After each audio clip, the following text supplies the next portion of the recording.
Sa loob ng mahigit 2 dekada, ang pangalang Min Bernardo ay naging simbolo ng wagas na pagmamahalan ng iconic love team ng bansa, ang Katniel ni Daniel Padilla at anak nitong si Kathryn Bernardo.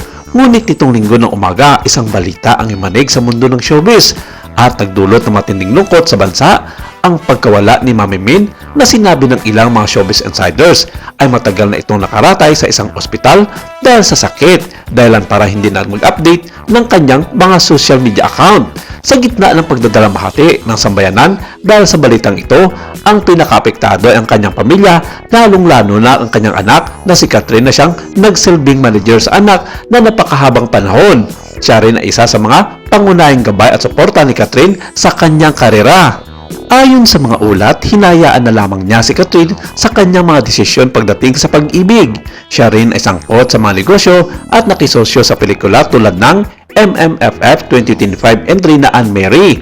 Kilalang aktibo sa social media dahil sa kanyang mga araw-araw na post sa kanyang Instagram account na @BernardoMin sa mga updates tungkol sa kanyang pamilya, na bagay namang hindi na nag-update ito ng halos 2 buwan, na nagbigay daan sa iba na may nangyaring hindi maganda sa buting ina ni Kathryn Bernardo. Lalong tumibay ang hinala ng mga netizens nang masambit ni ang kabogabol star Vice Ganda sa kanyang mga post ang pakikiramay sa pamilya ni Kathryn Bernardo.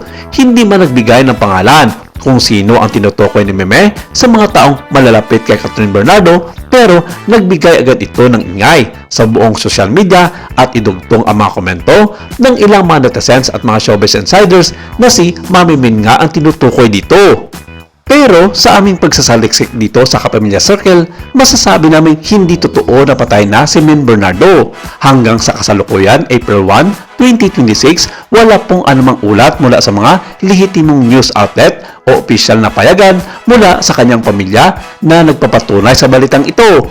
Kadalasan, ang ganitong mga balita ay bahagi lamang ng mga death hoax o peking balita na kumakalat sa buong social media. Lalong-lalo na sa panahon tayo ay April Fools sa ngayon na karamihan ay ginagawa para mapag-usapan lamang sa social media.